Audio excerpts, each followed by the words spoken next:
6 juin 1944. Il est 6h30 du matin. Le maréchal Hermann RML se tient dans le couloir de sa maison à Erlingen, en Allemagne, à près de 800 km des plages normandes.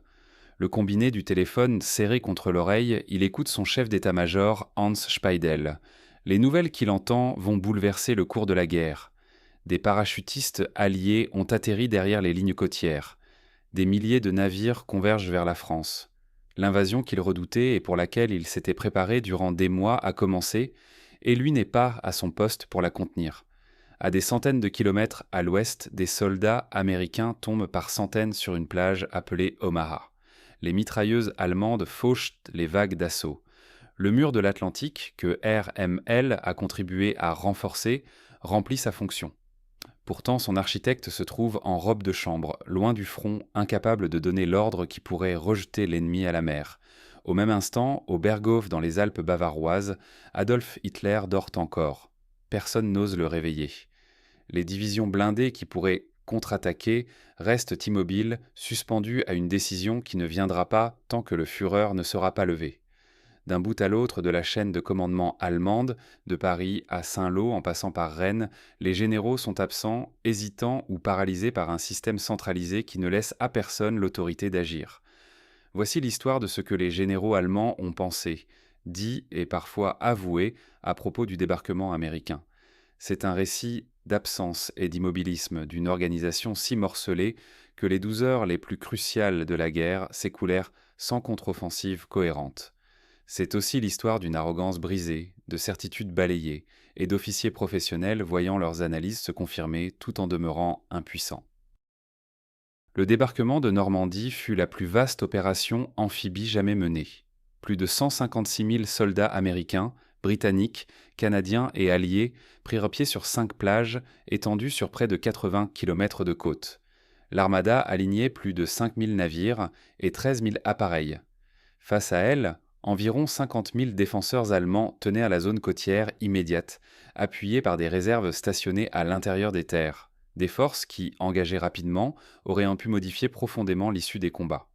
Les responsables allemands de la défense en France ont laissé une abondante trace écrite.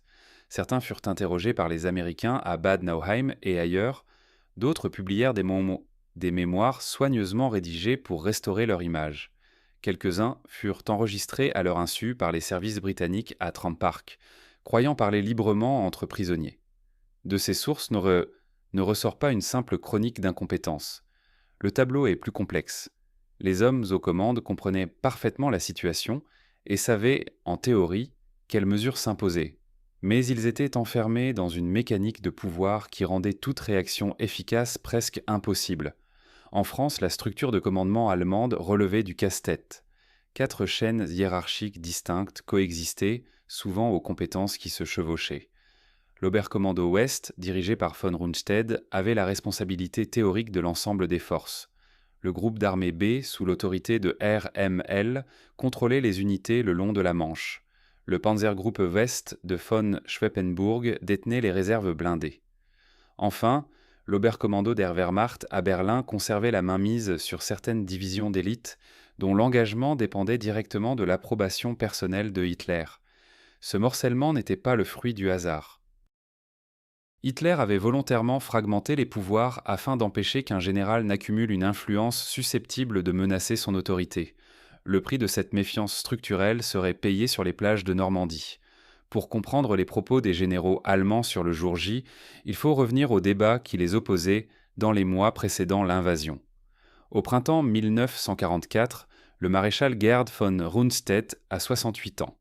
Commandant en chef à l'ouest, il dirige depuis son quartier général de Saint-Germain-en-Laye, près de Paris. Aristocrate prussien issu de l'armée impériale, vétéran de la Première Guerre mondiale, il s'est illustré dans les campagnes de Pologne et de France. Mais en 1944, il apparaît las, désabusé, presque résigné face à la mission défensive qu'on lui confie. Ses rapports avec Hitler sont ambigus. 2 fois mis à la retraite, 2 fois rappelé, il ne se fait plus d'illusions sur l'issue finale du conflit.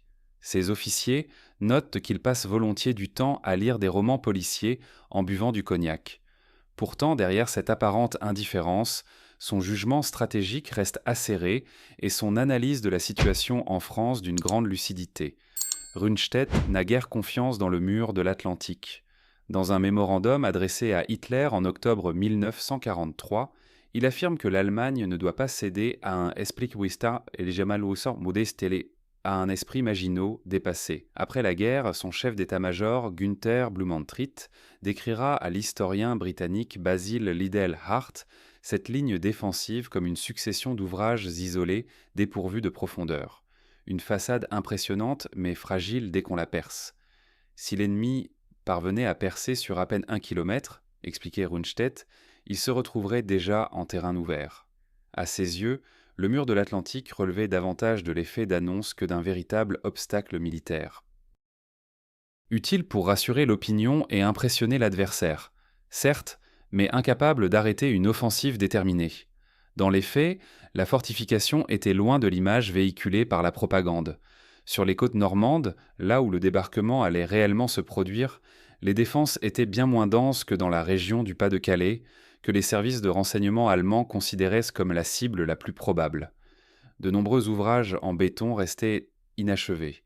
Certaines positions étaient détenues par Abelin par des bataillons dits Ost, composés d'anciens prisonniers soviétiques ou de recrues venus du Caucase, d'Asie centrale et d'Europe orientale, des soldats dont la fiabilité au combat demeurait incertaine. À la fin de 1943, presque chaque division côtière allemande comptait un ou deux de ces bataillons. La qualité des troupes en Normandie variait fortement. Les divisions statiques chargées de défendre le littoral manquaient de mobilité et souvent d'armement lourd. Beaucoup d'hommes étaient âgés ou convalescents après des blessures subies sur le front de l'Est. Les divisions blindées, en revanche, représentèrent l'élite. Mais elles étaient dispersées à travers la France, maintenues en réserve, et leur engagement dépendait d'une décision personnelle de Hitler. La stratégie de Rundstedt s'inscrivait dans la tradition allemande de la guerre de mouvement, élaborée durant la Première Guerre mondiale et perfectionnée pendant les campagnes éclairs de 1939 à 1941. Son idée était simple: conserver les panzers en profondeur, attendre que les Alliés révèlent le lieu exact de leur débarquement, puis concentrer les blindés pour lancer une contre-attaque massive et rejeter l'ennemi à la mer. Il avait étudié le débarquement allié de Salerne, en Italie, en septembre 1943, où les forces blindées allemandes avaient failli briser la tête de pont. La leçon qu'il en tirait était claire: patience et concentration des forces étaient la clé. RML, lui, voyait les choses tout autrement. Arrivé en France en novembre 1943 pour inspecter les défenses côtières, il fut profondément choqué par ce qu'il découvrit. Le fameux mur de l'Atlantique n'était selon lui qu'un décor. De longues portions du littoral restaient presque nues. Les obstacles sur les plages étaient rares, les champs de mines insuffisants. Les unités en position manquèrent d'expérience, leurs meilleurs éléments ayant été envoyés à l'Est. Avec l'énergie qui le caractérisait, RML se lança dans un vaste programme de renforcement. Il ordonna la pose de millions de mines le long des plages. Il fit installer des obstacles métalliques destinés à éventrer les barges de débarquement. Dans les champs susceptibles d'accueillir des planeurs alliés, il fit planter d'innombrables pieux de bois coiffés d'explosifs, que les soldats y surnommèrent les asperges de RML. En quelques mois, plus d'1 million de ces pieux furent redressés. Il parcourait sans relâche la côte, inspectant les positions, réprimandant les commandants insuffisamment préparés, supervisant lui-même l'installation des défenses. Son activité était incessante. Mais même cette détermination ne pouvait compenser les pénuries chroniques de matériel et d'effectifs qui frappaient l'armée allemande en 1944. Surtout, RML savait que les fortifications, si solides soient-elles, ne suffiraient pas. Pendant 2 années en Afrique du Nord, il avait affronté Britanniques et Américains. Il y avait appris à ses dépens ce que signifiait combattre sous la domination totale de l'aviation ennemie. Une réalité que Rundstedt, resté à l'écart sur d'autres fronts, n'avait jamais vécue de manière aussi directe. Dans une lettre adressée à son épouse Lucie le 10 juin 1944, 4 jours après le débarquement, RML écrivit que la supériorité aérienne alliée avait des conséquences extrêmement graves sur les mouvements allemands. Il n'existait selon lui aucune parade véritable. Mais cette conviction ne datait pas du jour J. Dans ses notes personnelles, publiées plus tard par son fils Manfred, il affirmait que combattre un adversaire maître du ciel revenait à se battre presque primitif contre une armée moderne, avec les mêmes handicaps et les mêmes chances de succès dérisoires. Ce n'était pas une réflexion théorique. Il avait vu l'Afrika Korps, l'une des formations les plus aguerries du Reich, s'épuiser puis être détruite sous les coups combinés de l'aviation et de la supériorité matérielle alliée. Il avait observé ces convois anéantis. Il savait ce que signifiait commander des troupes incapables de se déplacer de jour sans être immédiatement attaquées depuis les airs. De cette expérience, RML tira une conclusion stratégique radicalement différente de celle de Rundstedt. Les divisions blindées ne pouvaient être maintenues en réserve loin à l'intérieur des terres. Elles n'atteindraient jamais le champ de bataille intact. Les chasseurs bombardiers alliés les décimeraient en route, comme en Tunisie. La seule option viable, selon lui, consistait à positionner les chars au plus près de la côte et à lancer une contre-attaque immédiate, dans les toutes premières heures du débarquement, avant que les Alliés ne consolident leur tête de pont. Il demanda notamment que la 12e division SS Panzer Hitlerjugend, stationnée à environ 170 km des plages normandes, soit déplacée vers une zone bien plus proche du littoral, à proximité de l'embouchure de la Vire. Ainsi placée, elle pourrait intervenir en quelques heures et non en plusieurs jours. Un tel redéploiement aurait placé la division à une quinzaine de kilomètres à peine de ce qui deviendrait Omaha Beach. De là, une contre-attaque aurait pu être lancée en quelques heures et non après un délai fatal de plusieurs jours. Le 22 avril 1944, lors d'une inspection des défenses côtières, RML confia à son aide de camp, le capitaine Helmut Lang, une conviction profonde. Des années plus tard, Lang rapportera ces paroles au journaliste américain Cornelius Ryan, témoignage aujourd'hui conservé dans les archives de l'Université de l'Ohio. Selon lui, RML affirma que la guerre se jouerait sur les plages. Les Allemands n'auraient en qu'une seule occasion d'arrêter l'ennemi, tant qu'il serait encore dans l'eau. Les premières 24 heures décidèrent du sort de l'Allemagne comme de celui des Alliés. Ce serait, dit-il, le jour le plus long. Cette phrase est devenue l'une des plus célèbres de la Seconde Guerre mondiale. Il convient toutefois de rappeler qu'elle repose sur un unique témoignage recueilli plus de 10 ans après les faits. Aucun document contemporain ne confirme mot pour mot ces propos. Pourtant, l'idée qu'ils expriment correspond parfaitement aux positions stratégiques que RML a formulées ailleurs, et la cohérence de l'ensemble donne du poids au souvenir de Lang. Face à lui, le général Leoger von Schweppenburg, commandant du Panzergruppe West, soutenait fermement Rundstedt. Spécialiste des blindés, ancien attaché militaire à Londres, il connaissait bien la mentalité britannique. Après avoir dirigé des unités blindées en Russie, il estimait maîtriser les forces et les limites de l'arme blindée. À ses yeux, positionner les chars près des côtes revenait à les sacrifier sous le feu de l'artillerie navale alliée. L'exemple de Salerne, où les cuirassés avaient écrasé les blindés allemands approchant des plages, renforçait sa conviction. Guerre voulait maintenir la majorité des divisions Panzer au nord et au sud de Paris, prêtes à intervenir là où le véritable débarquement se produirait. Il se disait confiant dans la capacité de ces unités à supporter la marche d'approche et à porter un coup décisif. Il trouva un allié de poids en la personne de Heinz Guderian, l'un des pères de la guerre blindée allemande, alors inspecteur général des troupes blindées. Guderian partageait l'idée traditionnelle selon laquelle les chars devaient être concentrés pour frapper fort et non dispersés le long du littoral. À plusieurs reprises, il alerta Hitler sur les dangers du plan défendu par RML. Dans ses écrits, RML évoque les tensions croissantes entre lui et Geir. Il parle de discussions violentes, de désaccords si profonds qu'aucun compromis technique n'était possible. Il s'agissait en réalité de deux conceptions opposées de la guerre mécanisée, et aucun des deux hommes n'était prêt à céder. Hitler trancha à sa manière. En combinant les deux options, il ne satisfit personne. Les 19 et 20 mars 1944, lors d'une conférence à l'Obersalzberg, RML et Rundstedt exposèrent leurs arguments. Fidèle à son habitude, Hitler adopta une solution intermédiaire qui cumulait les faiblesses des deux plans. Les divisions blindées furent réparties en 3 groupes distincts. RML ne reçut le contrôle direct que de 3 divisions. La 2e Panzerdivision et la 116 furent positionnées au nord de la Seine, trop loin de la Normandie pour intervenir efficacement le jour J. Seule la 21e Panzerdivision était suffisamment proche des plages pour contre-attaquer dès le premier jour. Mais même elle ne pouvait se déplacer sans autorisation formelle, et RML se trouverait à des centaines de kilomètres lorsque l'invasion commencerait. 4 autres divisions, dont la 12e SS Panzer Hitlerjugend et la prestigieuse Panzerlehr, furent replacées en réserve centrale sous le Panzergruppe West. Leur engagement nécessitait l'accord personnel de Hitler. 3 divisions supplémentaires furent affectées au groupe d'armée G, dans le sud de la France. Les effets de cette organisation fragmentée apparurent dès les premières heures du 6 juin. Peu après minuit, des sentinelles allemandes dans la péninsule du Cotentin aperçurent dans des avions volant à basse altitude.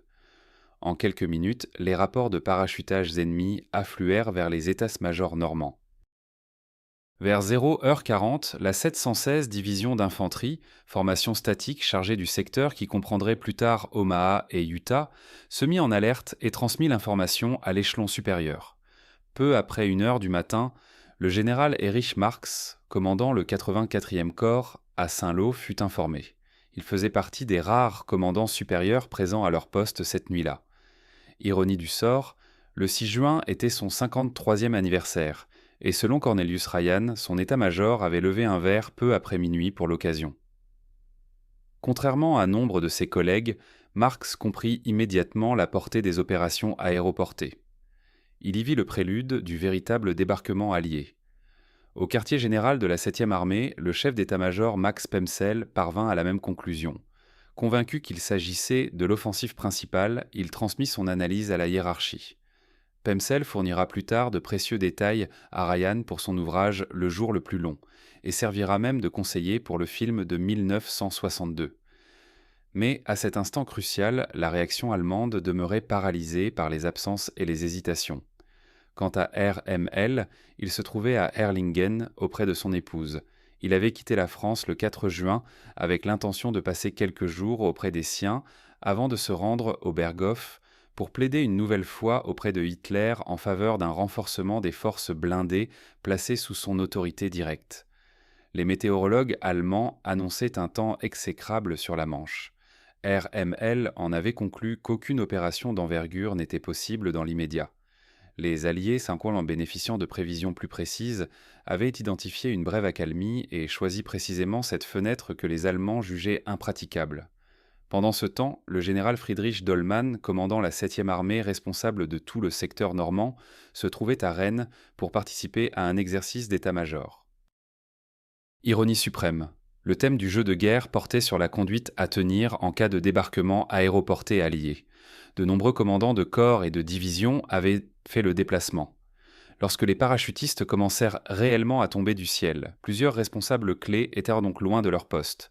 Le général Edgar Feuchtinger, à la tête de la 21e Panzerdivision, la seule unité blindée assez proche pour intervenir dès le jour J, était, selon plusieurs témoignages, à Paris. Ces hommes et ces chars étaient près des 3h30 du matin, mais l'ordre de mouvement ne venait pas. Pour engager sa division, Feuchtinger devait obtenir l'accord de RML, et RML se trouvait à près de 800 km. Plus tragique encore, le général Wilhelm Fallet, commandant la 91e division aéroportée allemande, regagnait son quartier général après l'exercice de Rennes lorsque sa voiture d'état-major tomba dans une embuscade tendue par des parachutistes américains de la 82e division aéroportée. Abattu sur le coup, il devint le premier général allemand tué en Normandie, avant même d'avoir pu reprendre son poste. Au quartier général de l'Oberkommando Ouest, à Saint-Germain-en-Laye, Rundstedt était éveillé. Malgré son âge, il était à son bureau avant 3h du matin, étudiant les rapports venus de Normandie. L'opinion dominante parmi ses officiers restait que l'attaque en cours n'était qu'une diversion, le véritable débarquement étant toujours attendu dans le Pas-de-Calais. Rundstedt, cependant, comprenait que l'ampleur des opérations aéroportées dépassait le simple coup de sonde.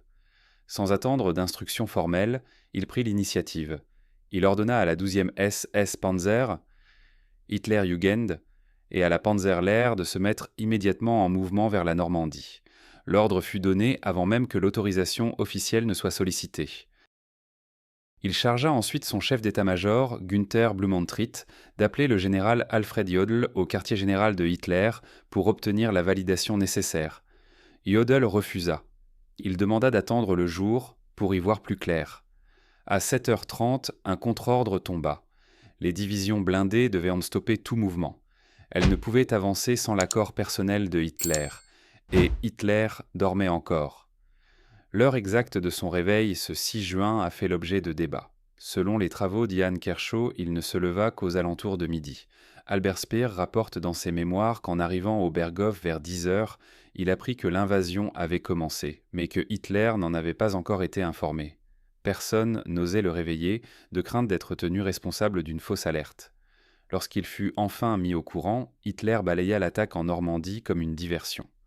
Le coup principal, affirma-t-il, frapperait dans le Pas-de-Calais. Vers 6h20, Hans Speidel avait téléphoné à RML pour lui signaler qu'une opération ennemie était en cours, sans pouvoir encore dire s'il s'agissait du débarquement attendu ou d'un simple raid. RML lui ordonna d'éclaircir la situation sans délai. À 10h, lorsque Speidel confirma que des débarquements massifs avaient eu lieu sur 5 plages, RML comprit l'ampleur du désastre. Selon un article de Time consacré au livre de Cornelius Ryan, RML, durant son trajet précipité vers la Normandie, répétait inlassablement « Heitotidelis ketit sang » « Quelle stupidité, quelle stupidité !» Hitler ne donna finalement l'autorisation de libérer les réserves blindées qu'aux environs de 16 heures, près de 12 heures, après l'ordre initial de Rundstedt. Entre-temps, des dizaines de milliers de soldats alliés, issus de 6 divisions d'infanterie et de 3 divisions aéroportées, consolidèrent leur tête de pont. La fenêtre décisive dont RML avait parlé, les premières 24 heures, était déjà à moitié refermée. Ces 12 heures comptent parmi les retards les plus lourds de conséquences de l'histoire militaire. Si la 12e SS Panzer avait été positionnée à proximité des plages comme RML l'avait souhaité, elle aurait pu frapper au moment où les Américains d'Omaha étaient encore cloués sur le sable sous un feu meurtrier. Si la Panzerlehr avait pu marcher de nuit, le 5 juin ou aux premières heures du 6, elle serait arrivée intacte, au lieu d'être entamée et dispersée. La 12e SS et la Panzerlehr ne se mirent en route que dans l'après-midi et la soirée du 6 juin. Elles n'atteignirent la zone des combats que le 7 juin, et leur progression se révéla aussi coûteuse que RML l'avait anticipé. La Panzerlehr, commandée par le général Fritz Bayerlein, figurait parmi les unités les mieux équipées de l'armée allemande. Conçue comme une division modèle, elle disposait d'un parc complet des chars et véhicules les plus récents. Bayerlein, ancien chef d'état-major de RML en Afrique du Nord, connaissait parfaitement la puissance aérienne alliée et savait ce qui attendait ses colonnes sur les routes de Normandie. Bayerlein supplia qu'on lui permette de ne marcher que de nuit. Il savait ce que signifiait déplacer une division blindée en plein jour sous un ciel contrôlé par l'ennemi. Mais le général Dollmann, peut-être désireux de compenser son absence à Rennes, exigea une progression diurne. Le résultat fut catastrophique. Les chasseurs-bombardiers alliés repérèrent les colonnes sur les routes et les frappèrent sans relâche. Lorsque la Panzerlehr atteignit enfin le front normand, le 8 juin, elle avait déjà laissé derrière elle 40 camions-citernes, 90 véhicules légers, 84 semi-chenillés et canons automoteurs, ainsi que plusieurs chars. Les soldats allemands baptisèrent amèrement l'itinéraire emprunté la piste des Jabos, le circuit des chasseurs bombardiers. La 21e Panzerdivision, seule unité blindée engagée de manière significative le jour J, reçut finalement l'autorisation de contre-attaquer en fin de matinée. Trop tard. Les heures cruciales s'étaient écoulées. Elle remonta vers le nord entre les plages de Sordes et de Juno, parvenant brièvement jusqu'à la côte et semant l'inquiétude dans les rangs britanniques. Mais privée de l'appui des réserves immobilisées par les ordres de Hitler, elle dut se replier après avoir subi des pertes sensibles. Le 6 juin seulement, 16 chars furent détruits. 2 jours plus tard, sur les 124 blindés initiaux, à peine 70 restaient en état de combattre. Le général Marx, observant l'évolution de la situation, mesurait parfaitement la gravité du moment. Selon le colonel Hermann von Oppeln-Bronikowski, qui commandait un groupement blindé, Marx déclara que s'il ne parvenait pas à rejeter les Britanniques à la mer, la guerre serait perdue. 6 jours plus tard, le 12 juin, il mourait sous les bombes d'un chasseur allié. Le 10 juin apporta une nouvelle démonstration de la puissance combinée de l'aviation alliée et du renseignement britannique. Le Panzergruppe West avait installé son quartier général au château de la Caine, en Normandie.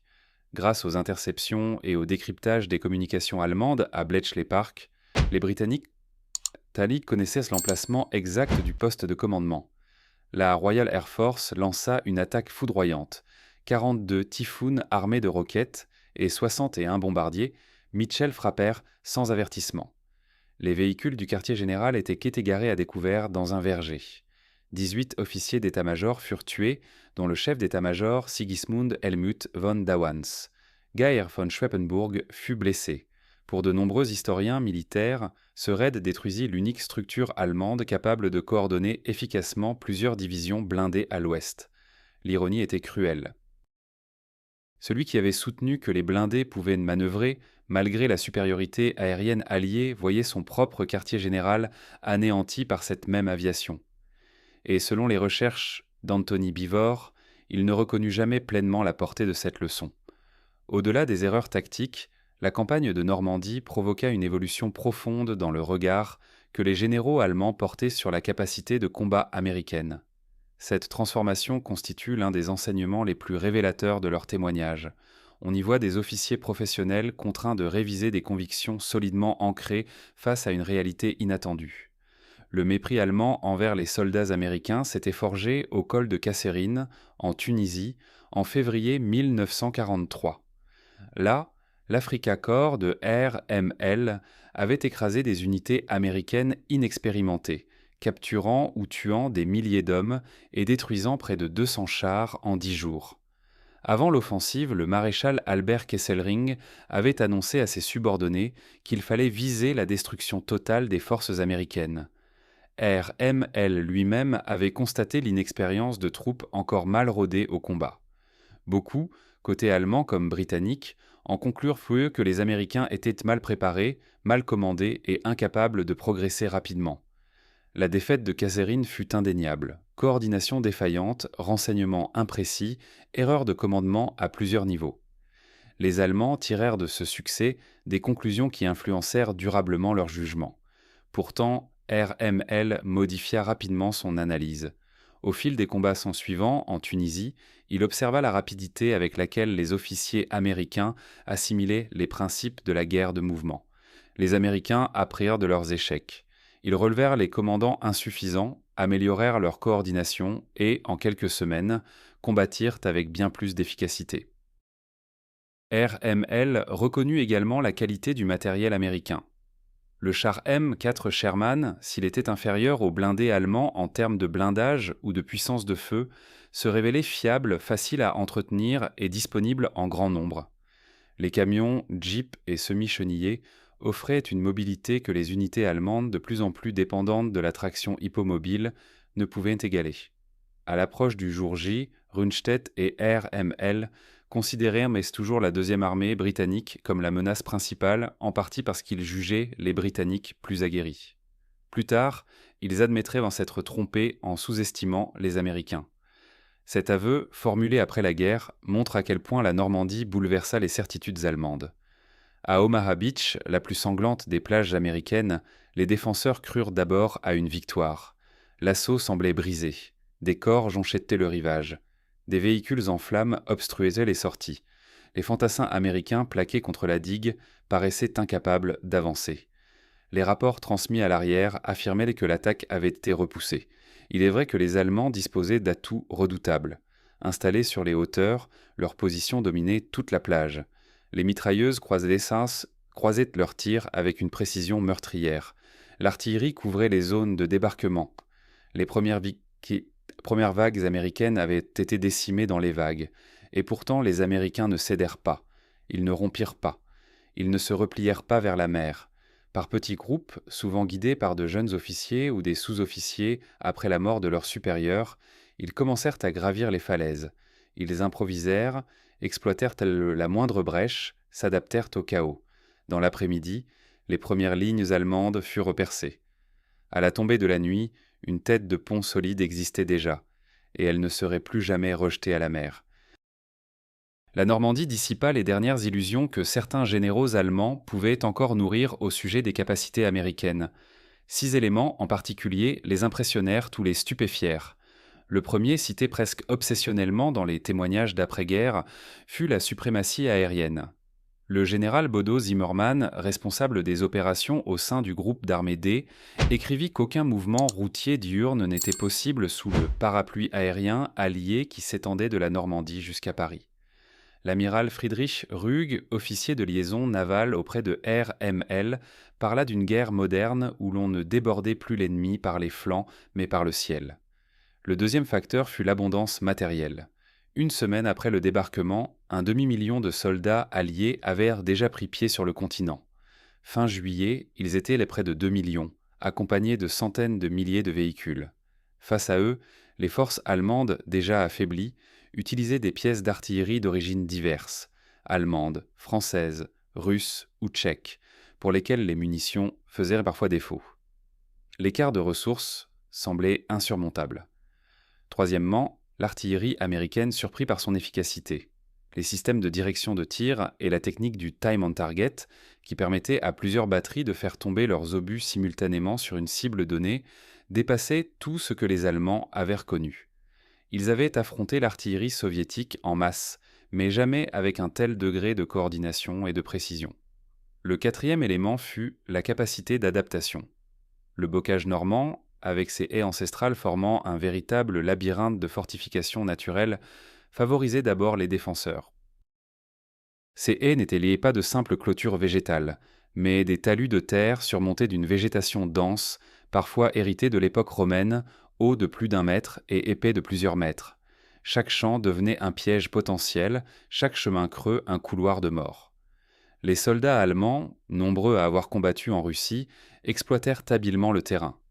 Ils organisèrent des champs de tir croisés, dissimulèrent des canons anti-chars pour frapper les Sherman au moment où ils franchissaient les talus, utilisèrent les mortiers avec une redoutable efficacité contre les troupes regroupées dans les chemins encaissés.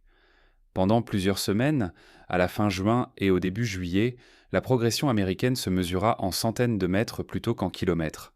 Les pertes furent lourdes, parfois comparables à celles des pires combats de 1914 à 1918. Mais l'innovation américaine finit par transformer la situation. Un sergent du nom de Curtis Cullen conçut un dispositif coupe-haie en utilisant des obstacles allemands soudés à l'avant des chars Sherman. Grâce à cet outil, les blindés pouvaient percer les talus au lieu de les escalader, évitant ainsi d'exposer leur ventre vulnérable. Plus largement, les unités américaines perfectionnèrent leur méthode interarmes au prix d'un apprentissage douloureux. L'infanterie coopéra plus étroitement avec les blindés. Les observateurs avancés améliorèrent la coordination des tirs d'artillerie. La liaison air-sol devint plus efficace. L'apprentissage fut rapide, payé en sang mais indéniable. Les commandants allemands, témoins de cette évolution, durent revoir leur jugement. L'armée qu'ils avaient jugée incapable d'adaptation progressait plus vite qu'eux-mêmes. L'ennemi qu'ils pensaient avoir cédé sous la pression gagnait en efficacité semaine après semaine. Cinquième facteur, la logistique. Les Américains parvinrent à soutenir des opérations massives à partir de simples plages, avant même de s'emparer d'un grand port. Les ports artificiels Mulberry, remorqués à travers la Manche puis assemblés au large des côtes normandes, permirent de décharger quotidiennement des milliers de tonnes de matériel. Même après la destruction du port artificiel américain par la tempête du 19 juin, le ravitaillement continua directement sur le sable. Pour des officiers allemands habitués aux pénuries constantes, cet exploit logistique relevait presque de l'inconcevable. En 1944, la machine de guerre allemande était exsangue. Le carburant manquait cruellement. Les pièces de rechange étaient introuvables. Pour certaines armes, les munitions n'étaient même plus produites. Voir un adversaire entretenir et ravitailler 2 millions d'hommes comme si les contraintes logistiques n'existaient pas relevait d'une forme de guerre que l'Allemagne ne pouvait plus espérer soutenir. L'amiral Friedrich Rüge nota après la guerre que les Alliés semblaient disposer de ressources inépuisables. Chaque char détruit était remplacé, chaque obus tiré était aussitôt compensé. À mesure que les semaines passaient, l'écart entre cette abondance et les pénuries allemandes devenait abyssal. Le sixième facteur fut l'audace dans l'emploi des blindés. Lorsque la troisième armée du général George Patton entra en action à la fin juillet et lança sa percée à travers la France, plusieurs généraux allemands reconnurent en lui un chef qui menait la guerre selon des principes qu'ils estimaient être les leurs. Lors de son interrogatoire après la capitulation, Jodl qualifia Patton de Guderian américain, référence au théoricien allemand de la guerre mécanisée. Patton, disait-il, aimait les manœuvres amples, osait les paris risqués et obtenait des succès spectaculaires. Günther Blumentritt, dans ses entretiens avec Liddell Hart, illustra la différence entre Patton et Montgomery en mimant leur style. Montgomery avançait pas à pas, prudemment, posant le pied avec lourdeur à chaque progression. Patton, lui, se lançait d'un seul élan. Dans une étude rédigée pour la division historique de l'armée américaine, Blumentritt écrivit que les Allemands tenaient à Aaron Patton pour le plus agressif des généraux alliés, un homme d'initiative fulgurante capable d'actions rapides et décisives. Il les impressionnait sans doute parce qu'il incarnait, plus que d'autres, leur conception classique du chef militaire. L'ironie était cinglante. L'armée allemande, pionnière de la guerre blindée, se voyait manœuvrée par un commandant américain qui semblait appliquer ses propres principes avec plus de liberté que ne le permettait le système de commandement de Berlin. Aucun thème ne revient avec autant d'insistance dans les récits allemands que l'effet paralysant de la supériorité aérienne et navale alliée. Il ne s'agissait pas seulement d'un désavantage tactique, mais d'un choc psychologique profond. Le témoignage du général Bayerlein à propos de l'opération Cobra, la percée américaine déclenchée le 25 juillet 1944, constitue sans doute l'une des descriptions les plus saisissantes. Près de 1500 bombardiers lourds larguèrent plus de 4000 tonnes de bombes sur les positions blindées allemandes le long de la route de Perrier. Interrogé en août 1945, Bayerlein décrivit un déluge continu. Les bombardiers arrivaient comme sur un tapis roulant, encore et encore. Les bombes Zocchi se succédaient en vagues serrées, les positions d'artillerie étaient anéanties, les chars retournés ou ensevelis, les tranchées écrasées, les routes pulvérisées.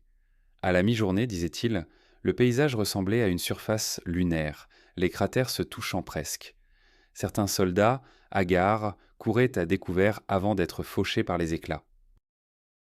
Bayerlein estima qu'environ 70% de ses effectifs étaient hors de combat, non seulement les morts et les blessés, mais aussi ceux que le bombardement avait laissés hébétés ou mentalement brisés. Le feu naval se révéla tout aussi déterminant dès le 6 juin. Les canons des cuirassés et croiseurs alliés perturbèrent la seule tentative sérieuse de contre-attaque allemande à Omaha. Un groupement du 915 régiment fut contraint de contourner par le sud au lieu de foncer vers la plage, retardant son intervention jusqu'à ce que les Américains aient solidement établi leur position. Quelques jours plus tard, un officier de liaison navale auprès de RML rapporta qu'une contre-attaque allemande avait d'abord progressé, mais qu'elle avait dû céder du terrain sous l'effet dévastateur des tirs concentrés de l'artillerie navale ennemie. À ces handicaps s'ajouta le succès éclatant des opérations de désinformation alliées. L'opération Fortitude, destinée à persuader les Allemands que la Normandie n'était qu'une diversion et que le véritable assaut viserait le Pas-de-Calais, dépassa toutes les espérances. Elle exploitait les attentes allemandes elles-mêmes. Rundstedt, comme RML, pensait que l'attaque principale frapperait là où la Manche était la plus étroite. La création fictive d'un premier groupe d'armées américains, prétendument commandé par Patton, immobilisa la planification allemande pendant des mois. Les services de renseignement considéraient Patton comme le commandant allié le plus dangereux et étaient les convaincus qu'il mènerait l'effort principal. 3 jours après le débarquement, l'agent double Juan Pujol Garcia, connu des Britanniques sous le nom de Garbo, transmit un message affirmant que la Normandie n'était qu'un leurre et que l'offensive décisive viserait le Pas-de-Calais. Depuis des années, les Allemands le croyaient agent loyal au service du Reich. Son message arriva au moment précis où l'on débattait de la possibilité de libérer la 15e armée stationnée dans le Calaisis. Les conséquences furent immenses.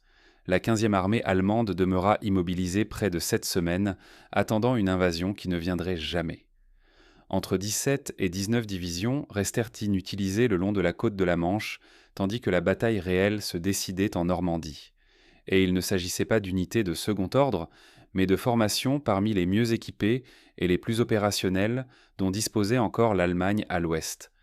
Parmi ces unités immobilisées figuraient certaines des divisions les mieux équipées et les plus aptes au combat dont disposait encore l'Allemagne à l'ouest. Hitler lui-même avait envisagé la possibilité d'un débarquement en Normandie. Il en avait brièvement parlé à ses généraux. Pourtant, il demeurait persuadé, sous l'influence de son appareil de renseignement, qu'un second assaut, plus massif encore, devait frapper ailleurs. Lorsque les dirigeants allemands finirent par admettre que la Normandie constituait bien l'offensive principale, il était trop tard. Les Alliés étaient solidement établis à terre. Aucune contre-attaque ne pouvait plus les rejeter à la mer. À mesure que l'ampleur de la défaite devenait évidente, le ton des généraux allemands se fit plus amer, presque fataliste. Le 1er juillet 1944, Rundstedt reçut un appel du maréchal Wilhelm Keitel, chef de l'Oberkommando der Wehrmacht. Sa demande de repli derrière l'Orne venait d'être refusée. Keitel lui demanda ce qu'il convenait de faire. Selon Blumentritt, présent lors de l'échange, Rundstedt répondit avec une franchise brutale. « Faites la paix, imbécile. Que pouvez-vous faire d'autre ?» Il fut relevé de son commandement dès le lendemain. Après sa capture, le 4 mai 1945, Rundstedt déclara à la société de presse que 3 facteurs avaient scellé la défaite allemande à l'ouest. D'abord, la supériorité aérienne écrasante des Alliés, rendant tout mouvement diurne impossible. Ensuite, la pénurie chronique de carburant, immobilisant les panzers comme la Luftwaffe. Enfin, la destruction méthodique des infrastructures ferroviaires qui empêchait d'acheminer la moindre rame au-delà du Rhin. Son successeur, le maréchal Günther von Klug, arrivé à la tête du commandement à l'ouest le 2 juillet, parvint à une conclusion similaire. Dans une lettre adressée à Hitler, il reconnut que face à une domination aérienne totale, aucune tactique ne permettait de compenser la puissance destructrice de l'ennemi, sinon le retrait. Les témoignages laissés après la guerre par les généraux allemands au sujet du jour J sont abondants, mais ils exigent une lecture critique. Les sources se divisent en plusieurs catégories, dont la fiabilité varie. Les interrogatoires officiels menés entre 1945 et 1947 à Bad Nauheim constituent le le corpus documentaire le plus formel. 81 rapports détaillent notamment les déclarations de Bayerlein sur les blindés, les comptes rendus d'opérations jusqu'à la chute de Paris ou encore les souvenirs étendus de Jodl. Ces documents sont conservés aux archives nationales américaines. Les entretiens publiés par Basil Liddell-Hart, notamment The Other Side of the Hill, offrent des récits plus libres et plus développés. Cependant, l'historien John Mearsheimer a soutenu que Liddell-Hart aurait parfois influencé, voire orienté, les témoignages de ses interlocuteurs, allant jusqu'à insérer certaines formulations pour mettre en valeur ses propres théories. Les enregistrements secrets réalisés à Trent Park en Angleterre constituent une source d'un autre ordre. Les officiers allemands, ignorant qu'ils étaient surveillés, s'y exprimaient sans retenue. Ces conversations, publiées plus tard, livrent un matériau brut, moins façonné par le souci de justification. Les recherches contemporaines ont mis en lumière les limites du récit élaboré après-guerre par plusieurs généraux allemands. Des historiens comme Ronald Smeltzer et Edward G. Davis II ont montré que ces mémoires visaient souvent à transférer l'entière responsabilité des échecs sur Hitler, à exagérer la compétence stratégique des auteurs et à minimiser l'implication de la Wehrmacht dans les crimes du régime. L'image la plus fiable émerge d'un croisement attentif des interrogatoires officiels, des documents opérationnels allemands, des conversations enregistrées à Trent Park et de sources contemporaines telles que les lettres de R.M.L. à son épouse. Quant aux citations reprises dans Le jour le plus long de Cornelius Ryan, elles reposent sur un travail considérable. Plus d'1 millier d'entretiens, dont les transcriptions sont conservées dans les archives de l'Université de l'Ohio. Il convient enfin de rappeler qu'un certain nombre de phrases célèbres attribuées aux généraux allemands proviennent en réalité du film de 1962 et non des archives historiques. La réplique évoquant la guerre perdue parce que le Führer avait pris un somnifère relève de la fiction cinématographique et ne doit pas être présentée comme un fait avéré. Ce que révèle l'ensemble des sources authentiques, c'est le portrait d'officiers compétents enfermés dans un système qui les empêchait d'exercer leur jugement professionnel. R.M.L. avait compris que l'issue se jouerait dans les 24 premières heures, mais il ne disposait pas des forces nécessaires pour agir selon cette conviction. Rundstedt identifia immédiatement la menace et donna les ordres appropriés, mais ceux-ci furent annulés par des supérieurs mal informés. Marx perçut la gravité de la situation sans avoir l'autorité pour engager les réserves décisives. L'échec allemand le 6 juin ne tient pas d'abord à une absence de renseignements ou à l'insuffisance des fortifications. Il découle d'une paralysie structurelle, un commandement fragmenté, un chef suprême absent, un dictateur qui conservait un droit de veto personnel sur les forces essentielles, tandis que son entourage hésitait à le réveiller, et un désaccord stratégique laissé sans résolution. Ces éléments conjugués gaspillèrent les 12 heures que RML avait, avec lucidité, identifiées comme décisives. Les archives montrent des généraux parfaitement conscients de la situation, mais incapables d'agir. Rundstedt donnait des ordres qu'il n'avait pas le pouvoir de faire appliquer.